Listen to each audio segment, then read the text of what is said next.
समय की बात है जब एक गांव में एक बहुत ही गरीब परिवार रहता था। उस परिवार में हरिया, उसकी पत्नी शीला और उनके 2 बच्चे राजू और मीना रहते थे। शीला बड़ी ही खड़ूस औरत थी जो हमेशा हरिया को दबा कर रखती थी और अपने बच्चों पर गुस्सा निकालती रहती थी। हरिया और बच्चे शीला से बड़े दुखी थे।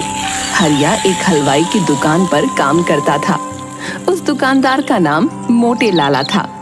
हरिया उसकी दुकान का सारा काम संभालता था। उसके बाद भी मोटे लाला हरिया को पूरे दिन सुनाता था। हरिया न घर से खुश था न बाहर जाकर। एक दिन की बात है जब मोटे लाला दुकान पर बैठा था, तभी वहाँ एक ग्राहक आता है।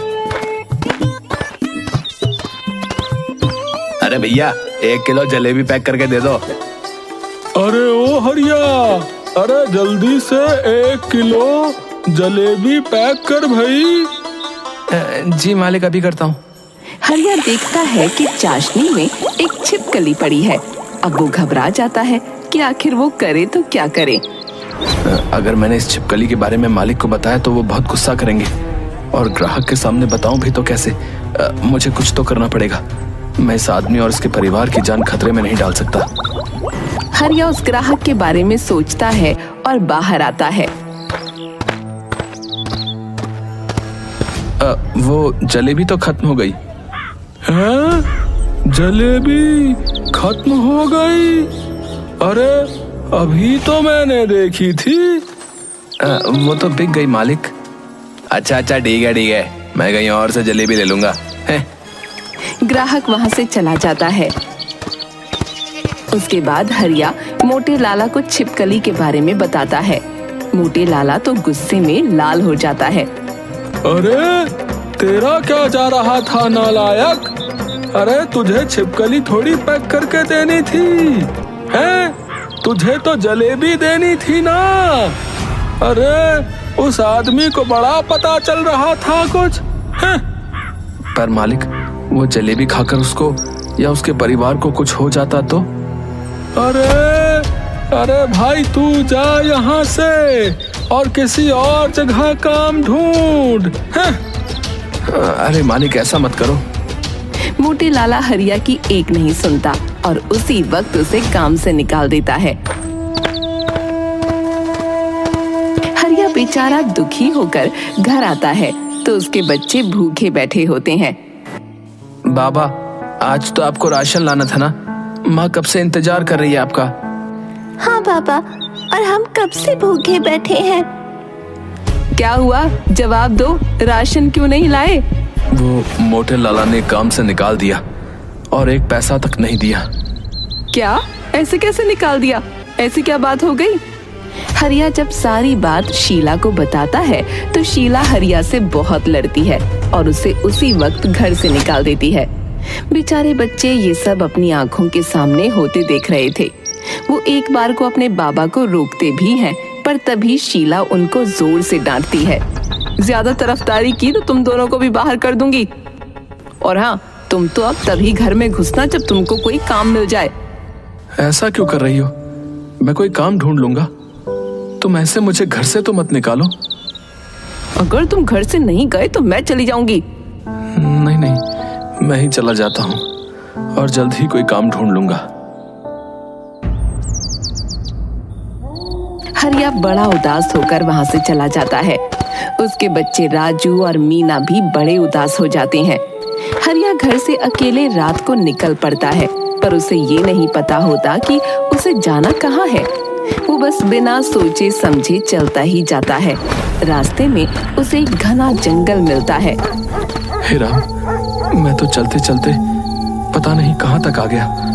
अब एक काम करता हूँ कि यहीं बैठकर थोड़ा आराम करता हूँ। हरिया एक पेड़ के नीचे बैठ जाता है और थोड़ा आराम करने लगता है। अब हरिया को बहुत तेज भूख लगने लगती है। उसने आखिर सुबह से कुछ खाया नहीं था। हरिया भूख की वजह से सो भी नहीं पा रहा था। वो ऊपर देखता है और भगवान से प्रार्थना करने लगता है। तभी उसकी नजर उसी पेड़ पर लगे अजीब से फल पर जाती है। हरिया खड़ा होता है और उस फल को देखने लगता है। ये फल कितना अलग है और सुंदर भी। ऐसा फल तो मैंने आज से पहले कभी देखा ही नहीं। दिखने में ये फल जितना सुंदर है, खाने में उतना ही ज्यादा स्वादिष्ट भी होगा। अब हरिया उस फल को तोड़ने की कोशिश करता है, पर वो काफी ऊंचा होता है। जैसे तैसे करके हरिया उस फल को तोड़ लेता है और जैसे ही उस फल को खाता है उसे वो बड़ा स्वादिष्ट लगता है। वो जल्दी से पूरा फल खा जाता है और आराम से उसी पेड़ के नीचे बैठ जाता है। बैठते ही हरिया के सामने धुआं सा उठता है और वहाँ एक चुड़ैल आ जाती है। तुम्हारा बहुत बहुत शुक्रिया, तुमने मुझे आखिर 100 साल बाद इस कैद से आजादी दे दी। चुड़ैल, अरे मुझे कुछ मत करना, मैं तो गलती से यहाँ आ गया, मैं अभी चला जाता हूँ। नहीं नहीं, तुम मुझसे डरो मत, मैं तुम्हारी गुलाम हूँ। गुलाम? एक चुड़ैल और मेरी गुलाम? ऐसा कैसे हो सकता है? बिल्कुल हो सकता है। मुझे करीब 100 साल पहले गांव वालों ने इस पेड़ से लटका दिया था, क्योंकि मैंने एक बूढ़े आदमी से शादी करने से साफ मना कर दिया था। मैं पेड़ पर लटकी चिल्लाती रही पर कोई नहीं आया। 3 दिन तक ऐसे भूखी प्यासी लटके रहने से मेरी मौत हो गई। मरने के बाद मैं इस पेड़ में समा गई। उसके बाद इस पेड़ से ये अजीब सा फल निकला, जिसको खाने का इंतजार मैं 100 साल से कर रही हूँ, क्योंकि जब कोई इस फल को खाता तभी मुझे इस पेड़ की कैद से आजादी मिलती। और आज मैंने ये फल खाकर तुमको आजाद कर दिया क्या? हाँ, अब मैं आजाद हूँ। इतने सालों बाद मैं आजाद हूँ। बताओ तुमको क्या चाहिए? मैं आज इतनी खुश हूँ कि तुम्हारी सारी इच्छा एक पल में पूरी कर सकती हूँ। क्या सच में? ऐसा है तो मुझे बहुत भूख लग रही है, तो क्या तुम कुछ मेरे लिए खाने को ला सकती हो? चुड़ैल एक हाथ घुमाती है और हरिया के सामने तरह तरह के पकवान आ जाते हैं। हरिया तो ये सब देख एकदम चौंक जाता है। वो जल्दी जल्दी सब उठाकर खाने लगता है, पर तभी उसको अपने बच्चों का ख्याल आता है और वो खाते खाते रुक जाता है। अरे खाओ खाओ, ये सब तुम्हारे लिए ही है। रुक क्यों गए तुम? कुछ नहीं, बस ऐसे ही। बताओ क्या हुआ, और तुम आखिर इस घने जंगल में क्यों आए थे? हरिया चुड़ैल को पूरी कहानी सुनाता है।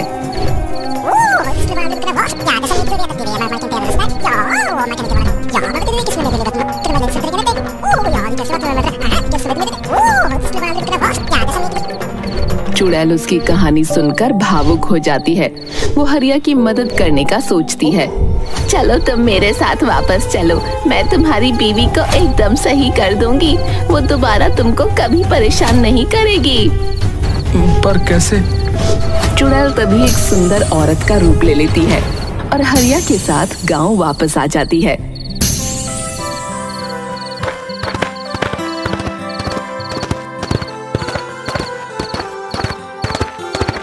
उसके बाद वो हरिया के घर के सामने हरिया के साथ रहने लगती है।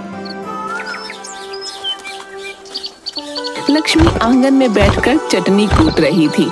जब शीला सुबह उठकर उस सुंदर औरत को देखती है तो बड़ी हैरान हो जाती है कि आखिर ये कौन सुंदर औरत उसके घर के सामने आकर रहने लगी। वो उसके पास जाकर पूछने ही वाली होती है कि तभी अंदर से हरिया बाहर निकल कर आ जाता है। अरे लक्ष्मी, तुम यहाँ क्या कर रही हो? मैं कब से तुमको ढूंढ रहा हूँ। अरे आप उठ गए? देखो मैं आपके लिए आपकी मनपसंद कच्चे आम की चटनी बना रही हूँ। अरे वाह, क्या बात है, तुम कितना ख्याल रखती हो मेरा। कच्चे आम के नाम से मुंह में पानी आ गया। बस थोड़ा सब्र करिए, अभी थोड़ी देर में खा लेना चटकारे मारकर। हाँ, जल्दी करो, अब नहीं रहा जाता। हरिया को देख शीला तिलमिला जाती है और चिल्लाने लगती है। तुम इस औरत के साथ क्या कर रहे हो? तुमको तो मैंने कल रात ही घर से निकाल दिया था ना, और आम की चटनी के चटकारे के बहुत मजे आ रहे हैं तुम्हें, हैं? हाँ तो तूने तो निकाला ना और मैंने रख लिया। अब तो कोई नहीं होती इनको कुछ कहने वाली, समझी? चल जा यहाँ से और मैं अपने हरिया को जो मर्जी खिलाऊं। तुम होती कौन हो मुझे रोकने वाली? गुस्से में लाल शीला लक्ष्मी को थप्पड़ मारने ही लगती है कि लक्ष्मी उसका हाथ मोड़कर पीछे धक्का मार देती है और शीला दूर गोबर में जा गिरती है। लक्ष्मी, हरिया और बच्चे सब हंसते हैं। तुम दोनों भी मुझ पर हंसोगे? तुम्हारा बाप दूसरी औरत ले आया और तुमको कोई फर्क नहीं पड़ रहा। चलो निकलो तुम दोनों अभी के अभी यहाँ से। राजू और मीना रोते हुए हरिया के पास आ जाते हैं और हरिया दोनों बच्चों को प्यार से गले लगा लेता है। आओ बच्चों, मैंने आज आलू पूरी बनाई है, चलो तुमको खाने को देती हूँ। मरने दो ऐसी औरत को अकेले। हम सब एक परिवार की तरह खुश रहेंगे और मजे करेंगे। क्या सच में? हमें बहुत भूख भी लगी थी। माँ तो कल से ही हमें मार रही है, जैसे बस अपना गुस्सा निकालने के लिए घर में रखा था। अच्छा, वहाँ जाकर बातें आ गई तुम दोनों को? मैं भी देखती हूँ और ये औरत कब तक रखेगी तुमको। हरिया, लक्ष्मी और दोनों बच्चे बड़े ही खुशी खुशी साथ रहने लगते हैं। लक्ष्मी सबका बड़ा ध्यान रखती है। ये बात बस हरिया को पता थी कि लक्ष्मी असलियत में एक चुड़ैल है, जो रात को 12 बजे से सुबह 4 बजे तक चुड़ैल के रूप में आ जाती है। सब कुछ वो चुड़ैल हरिया का एहसान उतारने के लिए कर रही थी और सब कुछ अच्छा भी चल रहा था। चुड़ैल हरिया की अपनी एक किराने की दुकान भी खुलवा देती है। आज से आप इस किराने की दुकान का काम अच्छे से संभालिए, देखना कुछ दिनों में सब कुछ बढ़िया हो जाएगा। हाँ लक्ष्मी, तुम्हारे ये उपकार मैं कभी नहीं भूलूंगा। अरे हमारी दुनिया में भी कुछ उसूल होते हैं, बस अपने ऊपर तुम्हारा कर्ज नहीं छोड़ना चाहती, इसलिए मतलबी तो मैं भी हूँ ना। अब काम संभालो, मैं बच्चों के लिए कुछ मजेदार सा खाना बना देती हूँ। हाँ ठीक है। शीला ये देख बड़ी दुखी होती है। वो बिल्कुल अकेली पड़ जाती है। दूसरों के घर में काम करके वो अपना पेट तो पाल लेती है, पर बिना पति और बच्चों के उसका जरा भी मन नहीं लगता।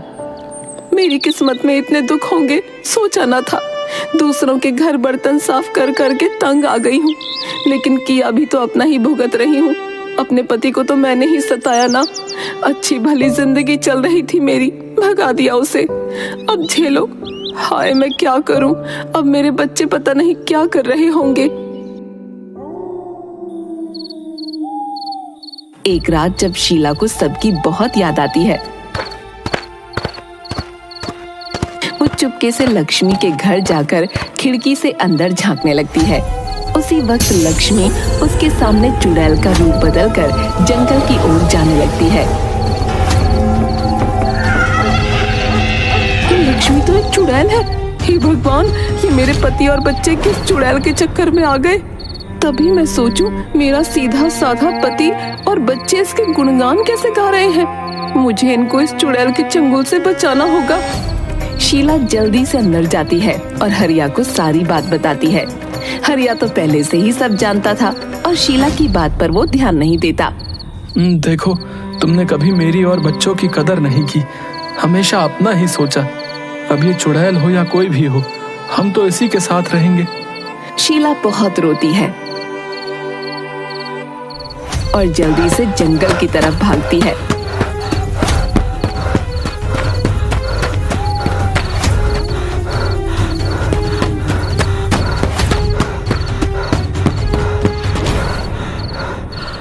वहां उसे वो चुड़ैल दिख जाती है। शीला उसके पैरों में गिरकर रोने लगती है। छोड़ दो मेरे बच्चों और पति को। मुझे पता है तुमने उन पर काला जादू किया है। भगवान के लिए उन्हें छोड़ दो और चली जाओ हमेशा के लिए। अच्छा ऐसी बात है। देखो, मैं बस उन पतियों पर काला जादू कर सकती हूँ जो कमजोर और अकेले होते हैं, जैसे तेरा पति। तूने तो उसे घर से निकाल दिया था ना। मैं वापस ले जाऊंगी उनको, बहुत ध्यान रखूंगी और कभी किसी मुसीबत में अकेला नहीं छोड़ूंगी। बस तुम चली जाओ, वो मेरे पति हैं। ठीक है, अभी तो मैं जा रही हूँ, पर अगर तूने दोबारा हरिया को अकेला छोड़ा तो मैं वापस आ जाऊंगी, वो भी हमेशा के लिए। शीला उस चुड़ैल से वादा करती है कि वो हमेशा हरिया और बच्चों के साथ अच्छे से रहेगी। चुड़ैल शीला की बात मानकर वहाँ से गायब हो जाती है। उसके बाद शीला अपने परिवार के साथ खुशी खुशी रहने लगती है, सबका ध्यान रखती है